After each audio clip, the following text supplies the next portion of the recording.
Hello and welcome to the Disconnected Gamers podcast, where we reconnect with life and gaming. I'm one of your hosts, Andrew, also known as J-Bond. With me, unfortunately, not always, because there was that one time. Yeah, the boy gets sick. But Sometimes. your Sometimes. boy's always here. It's always gonna He's be your always boy. here. He's here in our hearts, but sometimes not on the episodes. That's how it says. It's your But boy, yeah, Mike. it's your boy. All right, let's get into this. It is Sunday, April 3rd, 2016. April Fools survived it. No Not that many crazy, pranks. no crazy pranks. Not that many.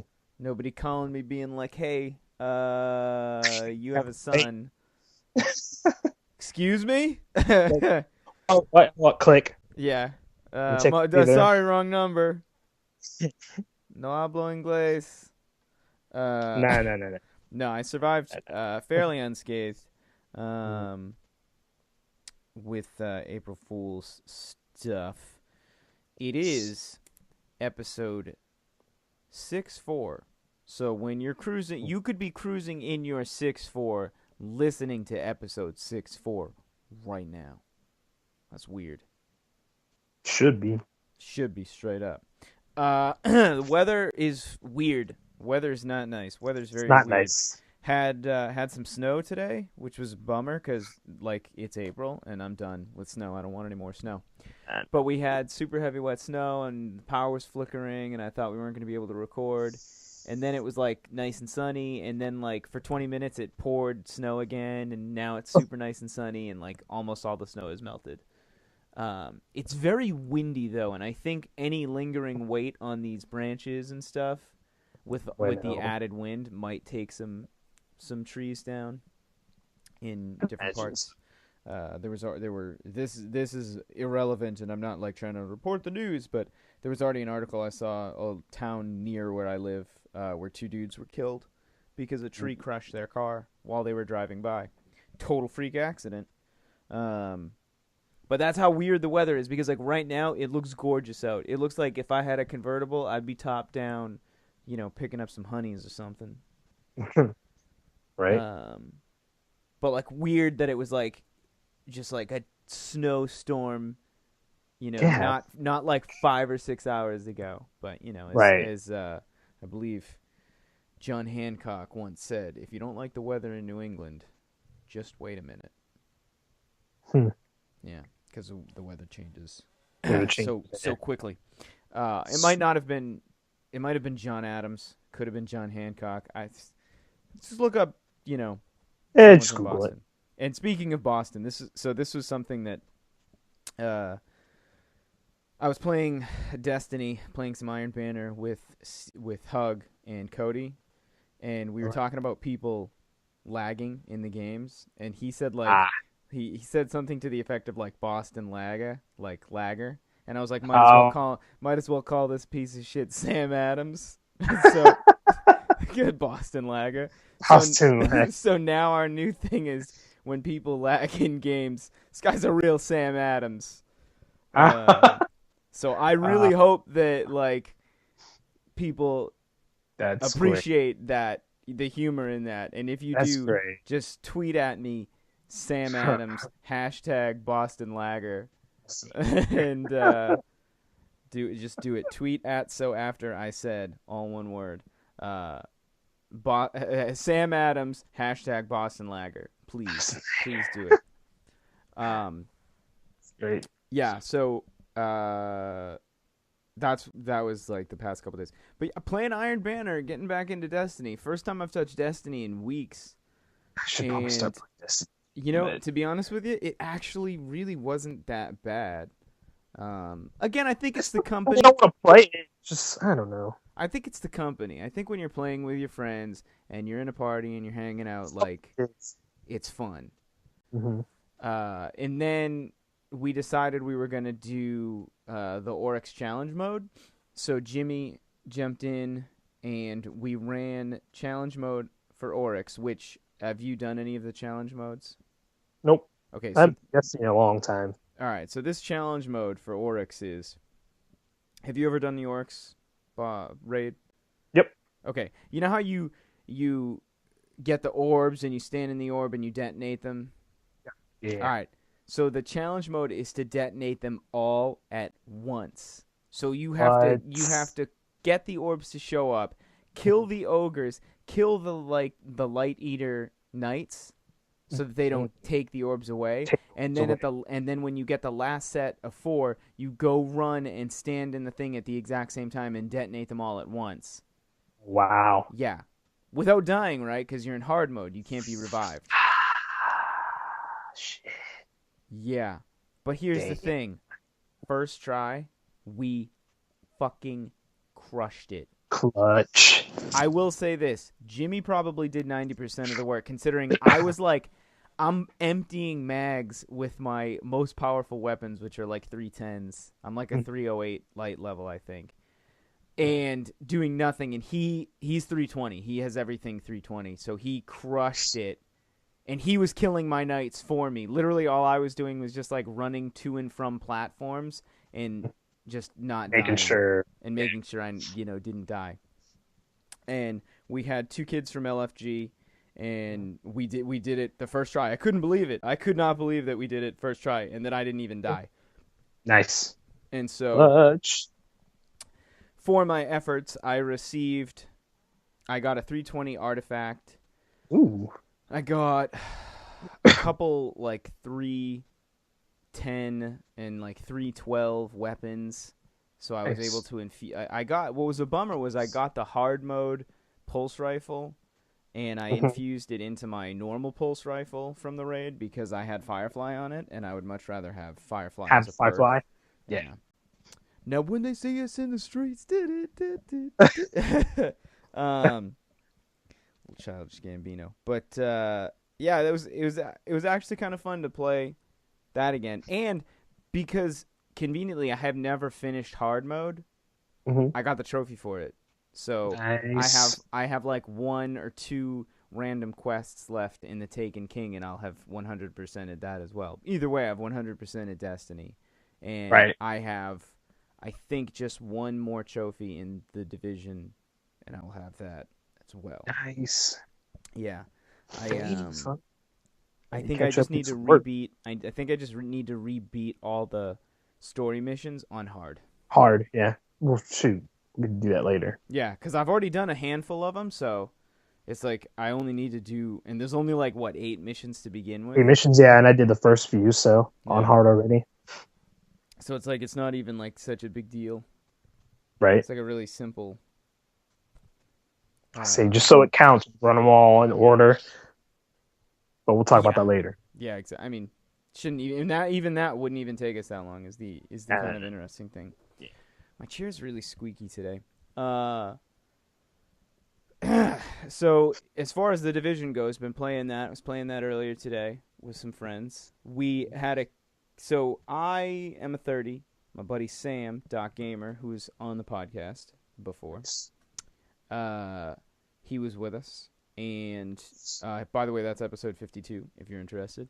And then right now. Shane, he's doing a stream in support of Stack Up, and by the time you're listening to this, the stream will be over. But so Shane was a 21 or a 22, and Sam and I were both level 30, and then a friend of his joined who was a level 2 or a 4. Oh, juice.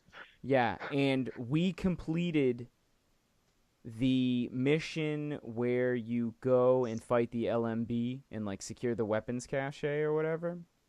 Oh, yeah. He that went one. from level 4 to 10 after beating that.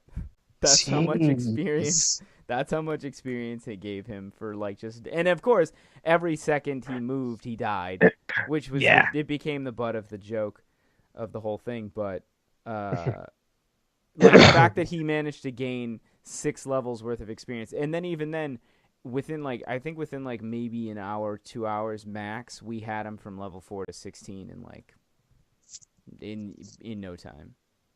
Yeah, if you put some time into it, you can level some friends up pretty quick. Yeah, it just the unfortunate thing for them is that they basically just have to hide and sit there while you do all the work. Right. Yeah. You know, they Like don't they actually could. they're not actually helping out. They're just No, reaping no, no. they're They reaping the could benefits of try to gear. revive you, but Yeah. They're just good luck. yeah, they're reaping the benefits of the Benefits. Yeah. experience and, gear and stuff like that, which is fine if you don't care. It's just unfortunate because when you want to actually go and like play the game, you'll have beaten it by proxy, Right. you know? Someone will have beaten the game for you because the easiest way to level you up is to beat all the missions. So, Basically. yeah, it's like you'll be able to go do all the encounters by yourself, in which you'll be severely overpowered from the enemies that you're fighting anyways, but I digress. So that was that's something. And, obviously we were rolling the DZ. Yeah. And I'm not going to say that my opinion of the Dark Zone has changed. Not fully. I'm just going to say that I still stand firmly that the DZ is flawed, and that as long as you are traveling in a group with a group of friends, you are just in a much better position than if you are rolling solo. Oh yeah, for sure. When we were playing as a group, I was having a much better time because you have someone who can revive you. You've got someone who can cover you while you extract your gear, right? You're not just like running for it and praying. Right, exactly. The other would have been last night, I suppose. I was just kind of roaming around in the DZ for a little bit, and there was a kid who was just kind of like, I don't want to say he was like shadowing me, but he was certainly staying in the same area where I was, which is right around where the extraction zone is, because the NPC spawn, you kill them, you extract whatever little pieces of gear you get, and then you move on. But I feel like he didn't quite know, or maybe he was new to the DZ, because I was trying to talk to him over voice chat, but he wasn't really responding. And when I called my extraction, he didn't extract. Like, I called an extraction, and we were killing NPCs. I had revived him once or twice because he got downed by the enemies, and once with my support thing, and once I went over and actually revived him. Which you would think that would be enough of an indicator that like we're cool. It's fine if I'm helping revive you. Like, don't worry about it. And so exactly. He was hiding behind one of the barricades, and I was like, "You're good. Like, I'll cover you. Go ahead and extract. It's fine. Don't worry about it." Like, I'll kill the NPCs. Like, I'll cover you. Go ahead. And I kept trying to say it to him because I was, like, right next to him, hoping that he would hear it on voice chat.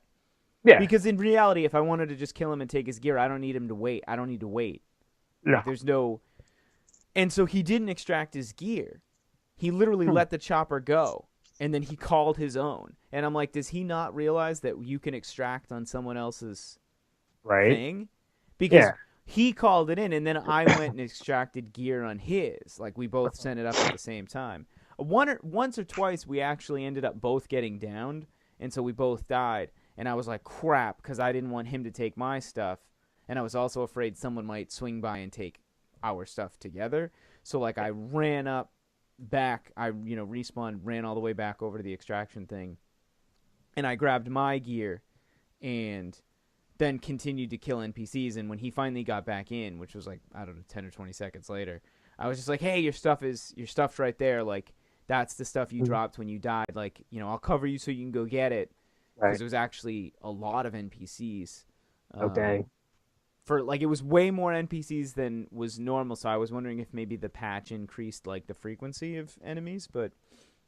or if maybe it was the fact that we probably did like 4 or 5 extractions in a row, and maybe that's why he was just calling them in. But so we were doing that, and it was going pretty well. And so I think I had extracted like one stash full, like 28 items or so, and I was just like, all right, hey, good looking out, and stay safe.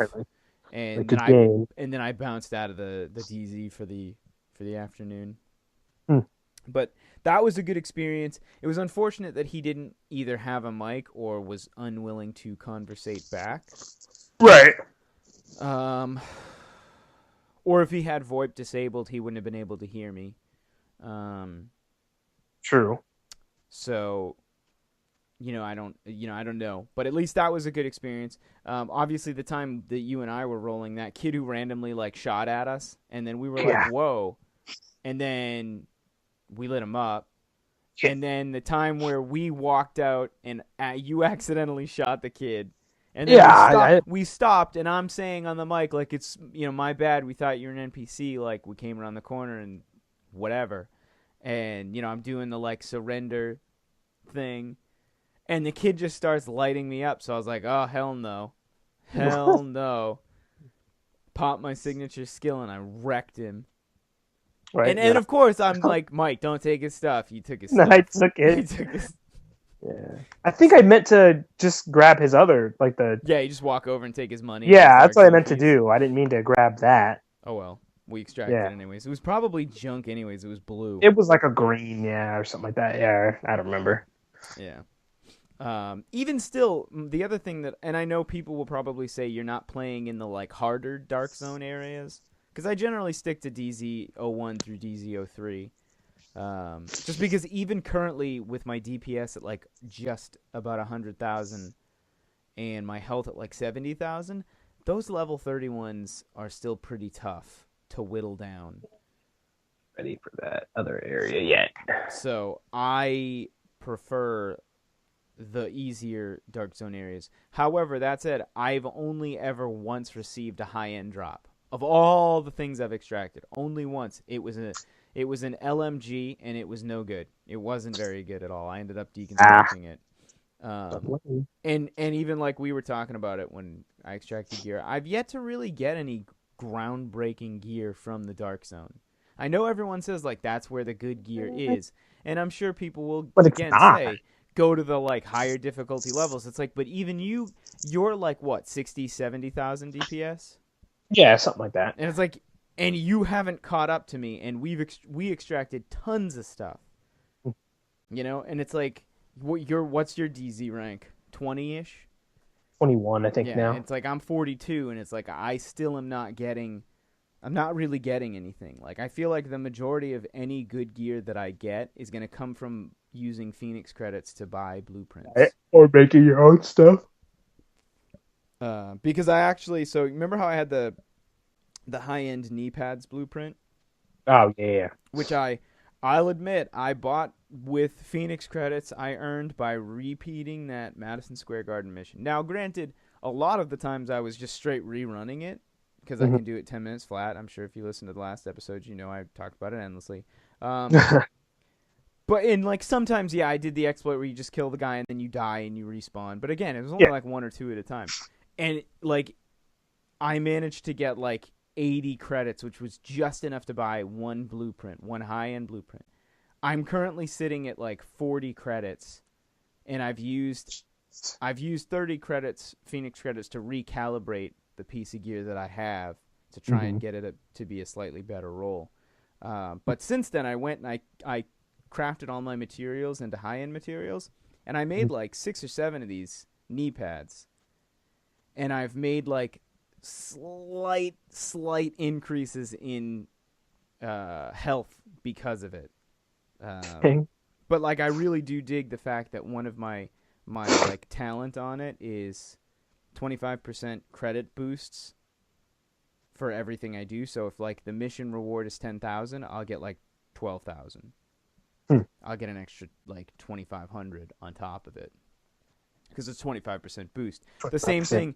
The same thing applies to when I get money from killing enemies. So specifically in the Dark Zone, I get like a little bit more money than I used to when they do drop Dark Zone credits. And it has like plus 80% scavenging and plus 40% increased kill XP, which that has been one of the reasons why the DZ does not piss me off as much. Because now, at least I'm getting more than 175 experience per kill. When I die and lose like 1,200 to 1,500 XP, I didn't just eat 10 NPCs worth of kills. Now I'm getting like 270 out of each XP kill. So now we're only talking 4 to 5, depending. That's a lot better than it was. I'm still losing the same amount of XP, but I'm No. gaining the XP back much Back, faster. yeah. So Right. with that, that has lessened my frustration about dying in the Dark Zone, because at least I don't take such a beating, because I was complaining about getting D ranked, which happened more than once, but now because I've got this increased XP from kills, like, it's actually made a noticeable difference in how fast I've leveled up in the Dark Zone. I need to give you one of those gear pieces so I can get more experience. We can spam that Madison Square Garden for Phoenix credits. Though I think they might have actually fixed it or patched it. Because when I did it, I killed the guy and then died, and then when I came back and killed him again, he didn't drop any more gear. So I don't know. I don't know if maybe I just didn't do it right, which doesn't seem right because I killed the guy. But like for some reason, it didn't drop the second time. So I don't know if maybe it was also the daily mission, so I wonder if maybe that's why. Like, it doesn't work during the daily. Yeah. Yeah, so maybe. I don't know if that was the case. I haven't bothered to redo it because we can test it. It takes so long. Like, it really, all the people who were gonna complain about it, and surprisingly, nobody even tweeted at us and was like, "I can't believe you,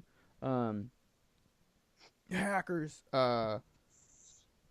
It takes so long to redo that to do that method and like earn Phoenix credits, that it's just like one of those things where I'm like, I don't think that many people are gonna sit and do this, No.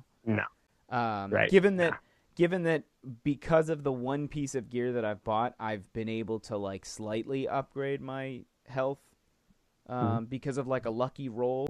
It hasn't been like groundbreaking. The only other advantage to that piece of gear is the increased kill XP, because it means I'm going to hit rank 50 in the Dark Zone much faster, which means now I can buy the like DZ 50 level gear. Yeah.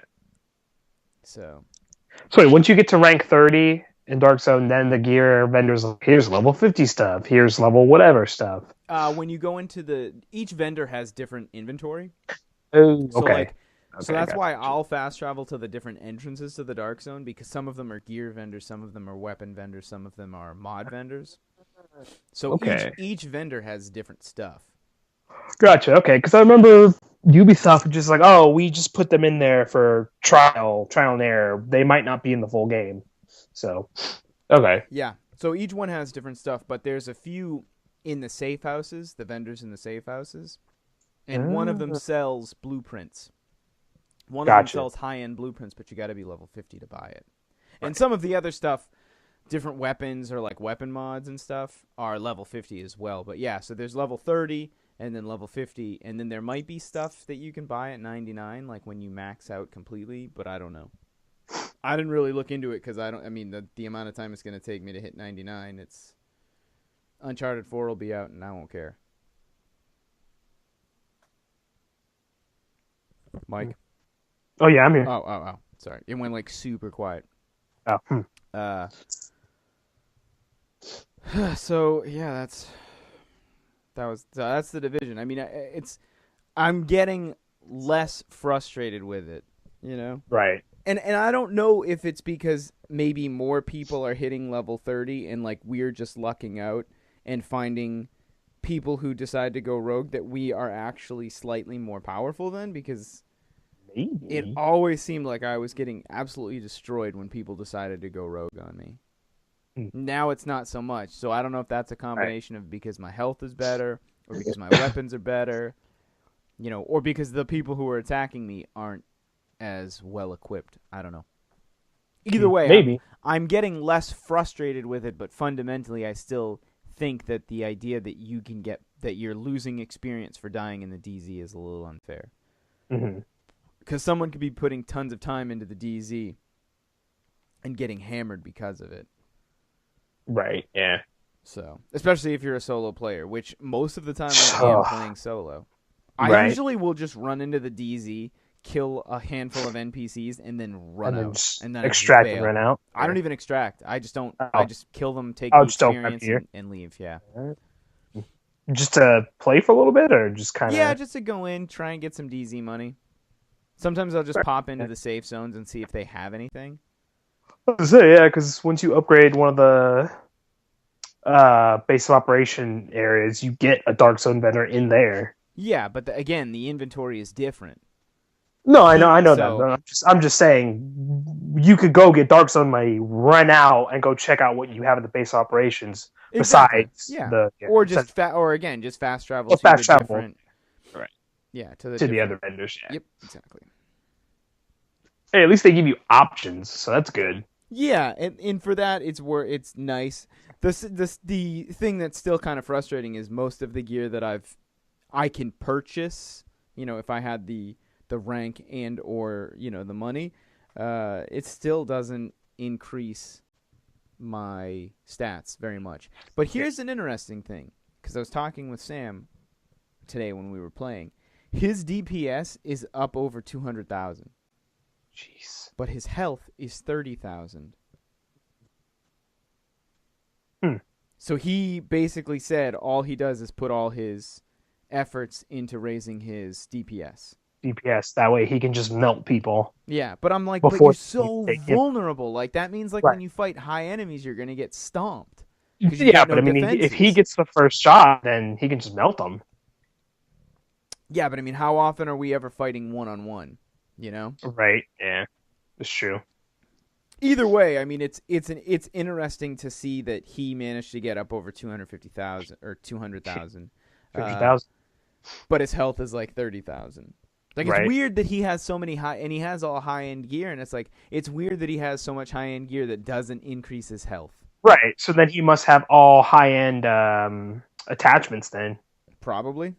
He's got a couple high-end weapons too, but it's just it's one of those things where I'm like, that's kind of interesting to see the different. And obviously everybody has a different play style. Like my play style has always been consistently raising everything.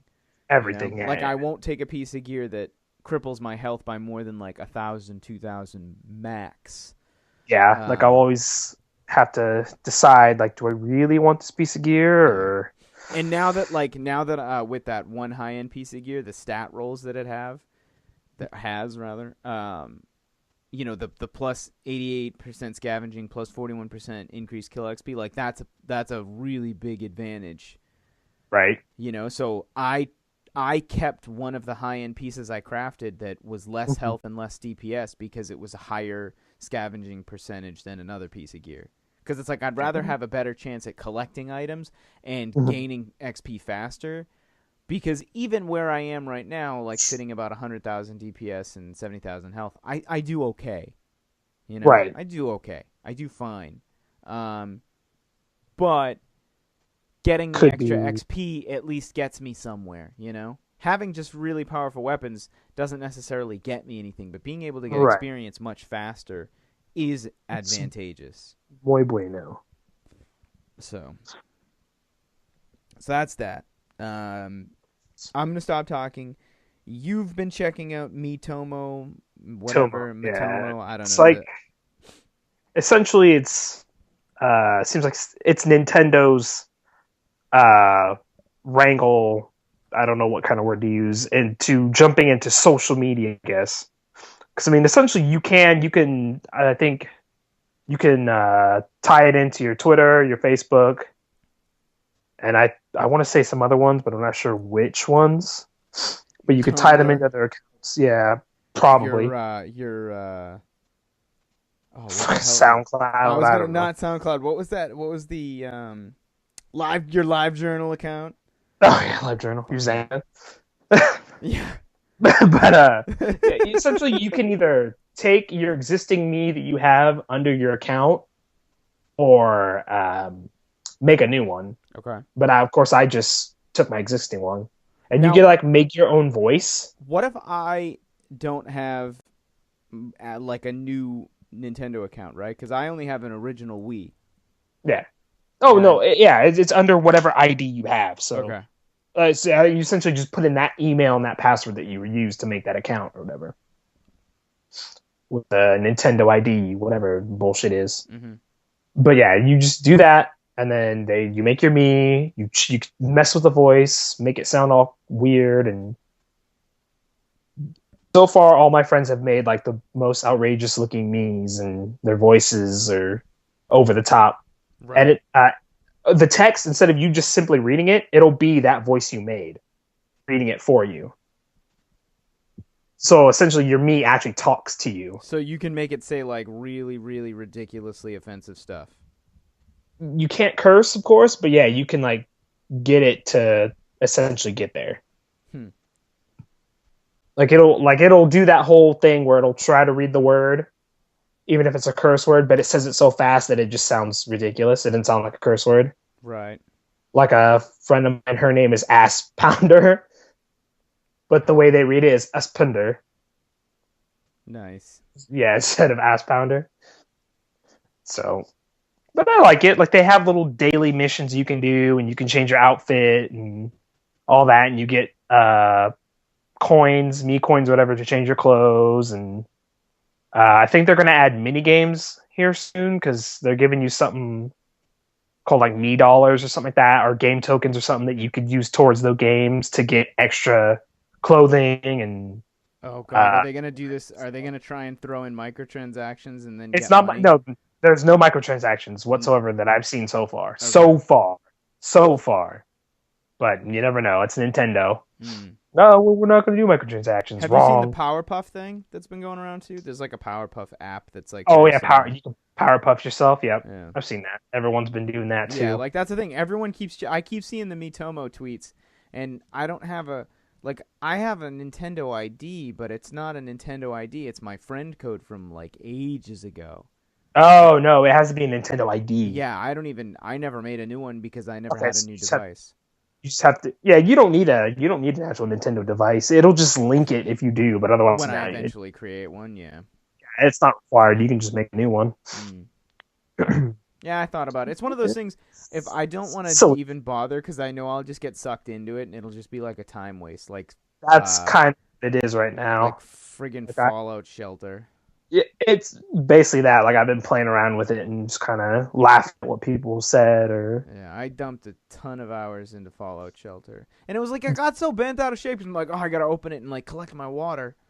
Um, and then like I hit 200 people hmm in the vault, and I was like, okay, cool.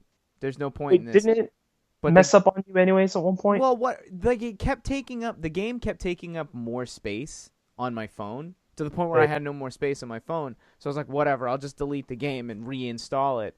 And of course, it Ah, doesn't save your progress, so I deleted it and was like, I'm not. And when I reinstalled it, nothing, it didn't like save your, nothing uh, carried over. yeah, nothing carried over or whatever. I was like, I'm out.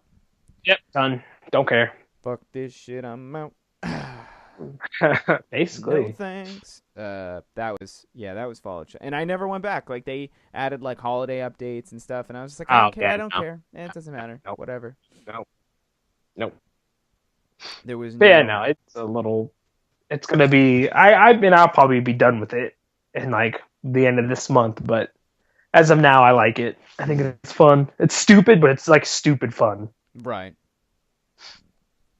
But yeah, I mean, it's something.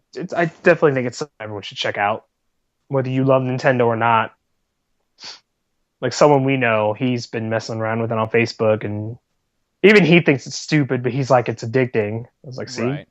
Well, that's the thing. no, Everybody keeps playing it, and I totally understand the concept of Mhm. like how it's Right. like, oh, it's Nintendo, and this is one of the things I don't get is like Nintendo has the ability to get people like super hyped and into the things they do, hmm but the Nintendo Wii doesn't sell.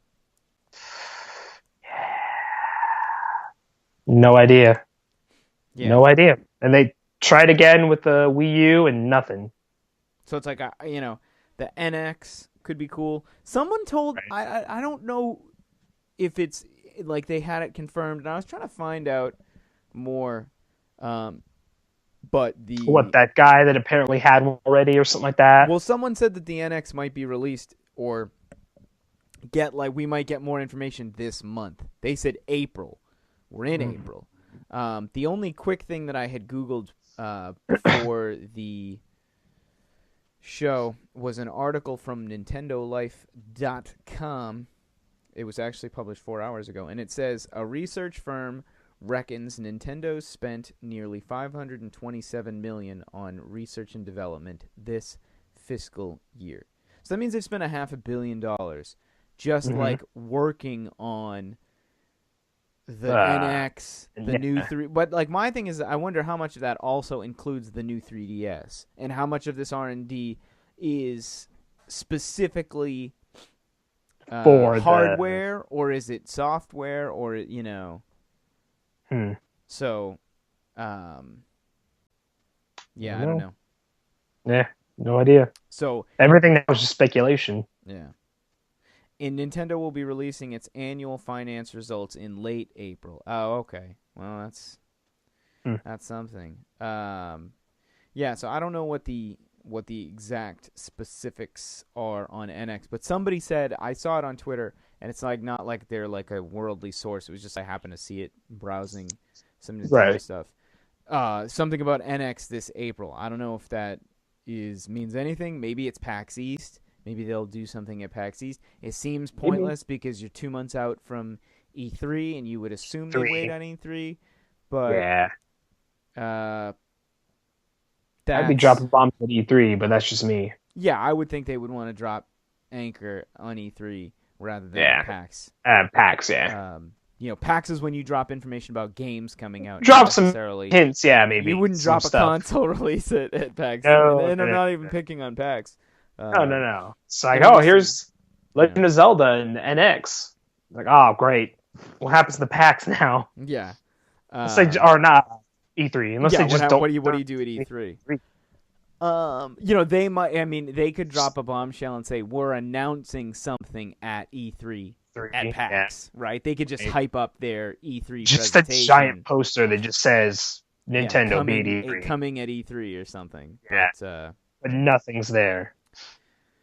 So that's that. Obviously, if you're going to be at PAX East, feel free to tweet us. I will be there, as I always am. That is April 22nd to the 24th.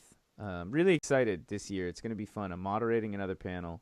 I think I already told you guys. I'm going to be tweeting about it for the next, 3 or 4 weeks. Or 3 weeks, I suppose. Because we're, 20 days out. So feel free to check that shit out. But this is I'm going to shift gears, and we'll end on this topic, or this story, I suppose. So this was posted on Game Informer. It's also posted on Polygon, and it says Sony creates custom PlayStation 4 controller for gamer with cerebral palsy.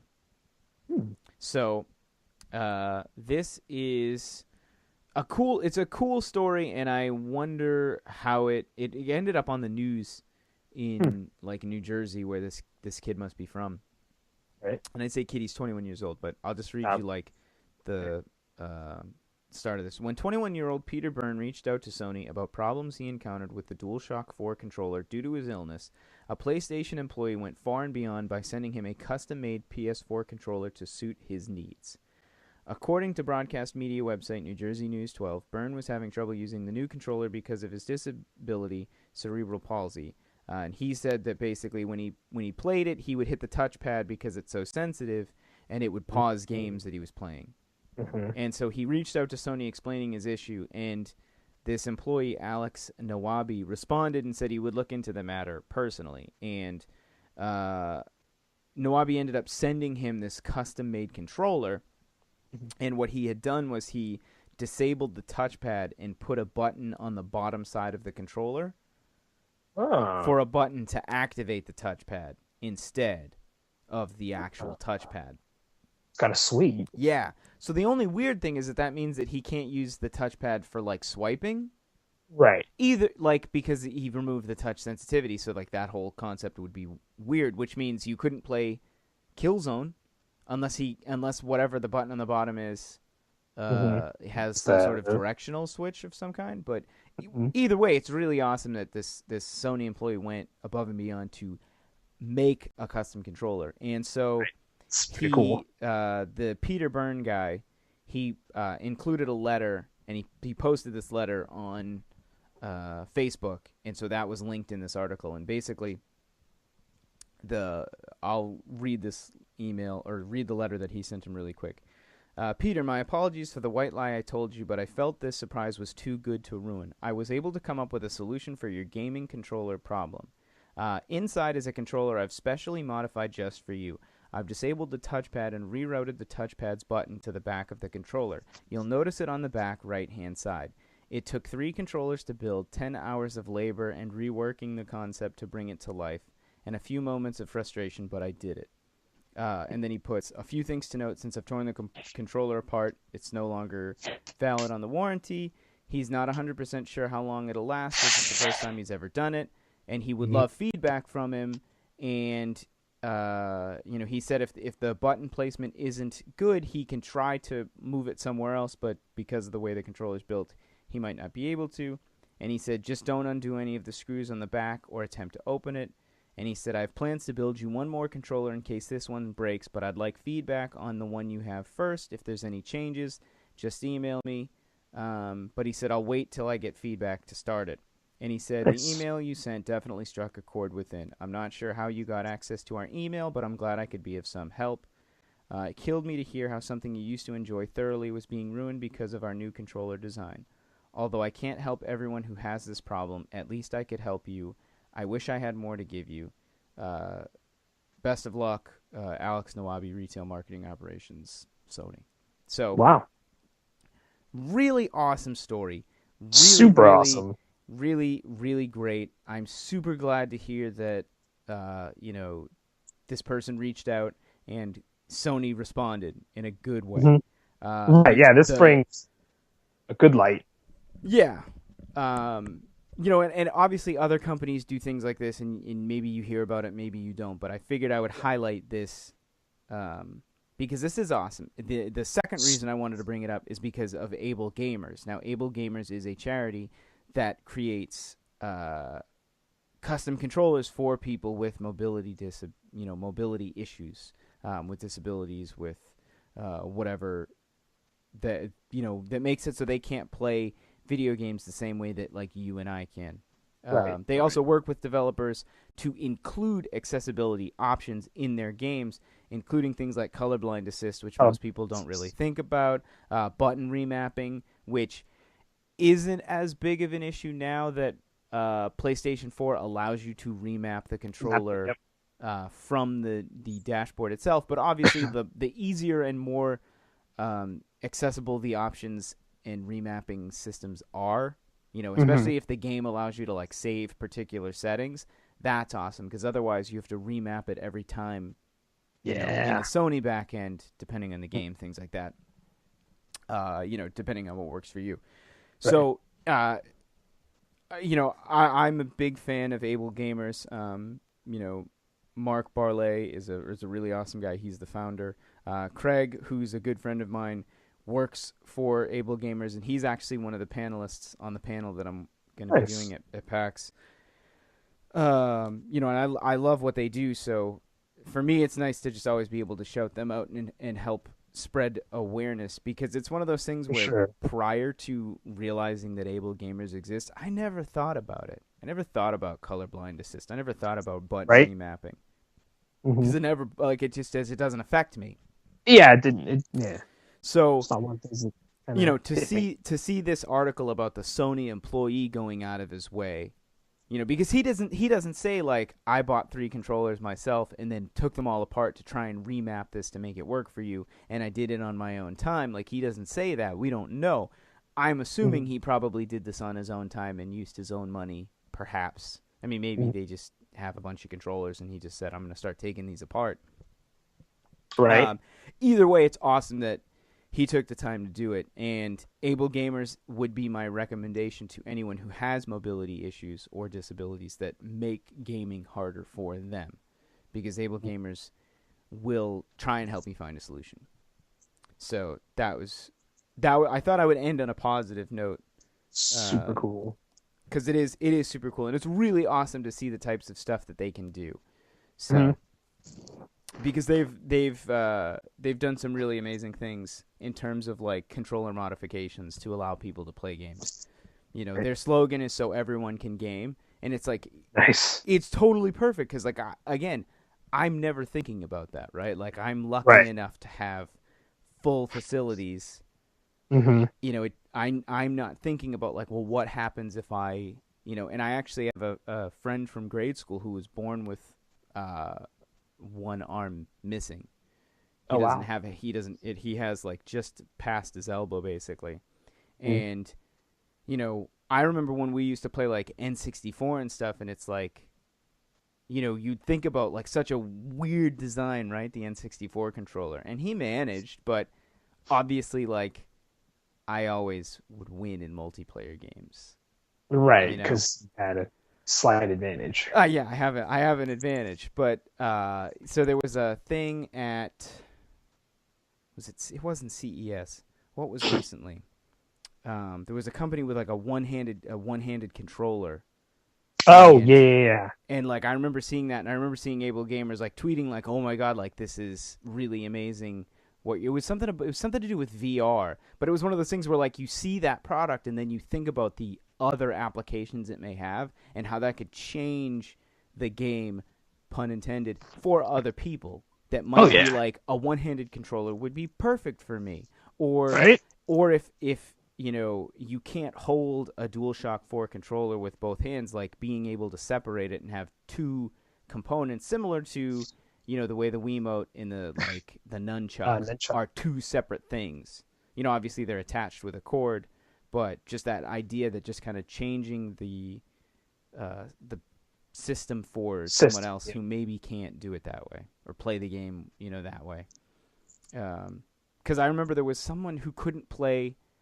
They couldn't play Second Son, Infamous Second Son, because to start the game you had to like shake the controller like a spray can or Uh, whatever. Like you couldn't just hit X to start the game. right. And it's like in my head I would never be thinking I might be preventing someone from playing this game because I'm asking them to do this physical motion to start a Mhm. game. Right. So someone with limited Limited mobility, they mobility, can, all of a sudden they're yeah, like, "Hey, this is really hard to start I, this game. Like, yeah, why I can't I can't just just like, yeah. press start?" Hmm. You know? And who knows if that's been updated since and you can just press start.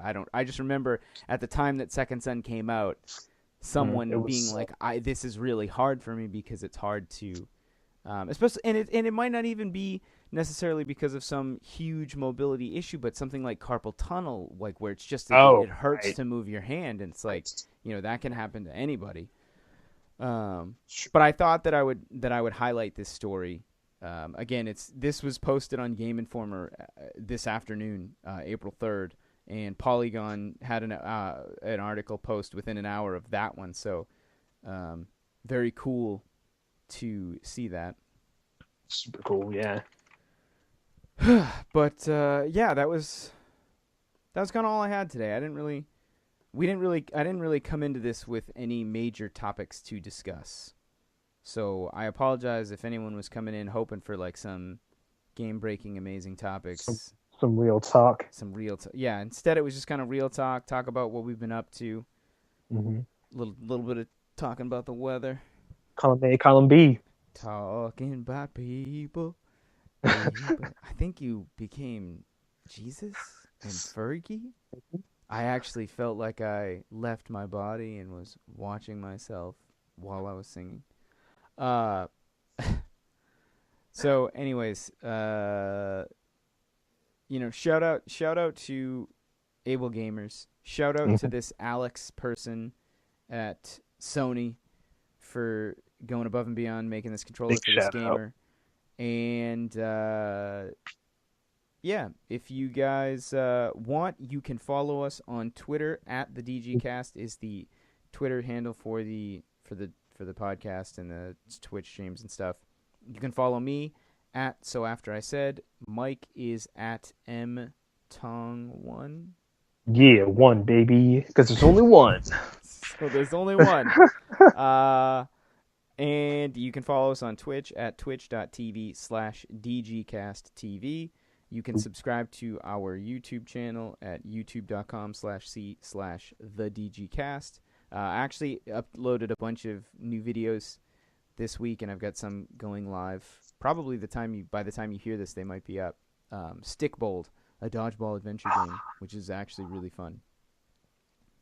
But Yeah, so with that, I'm going to go ahead and end episode 6-4 of the Yeah. Disconnected Gamers podcast. And as always, we will catch you On the flip.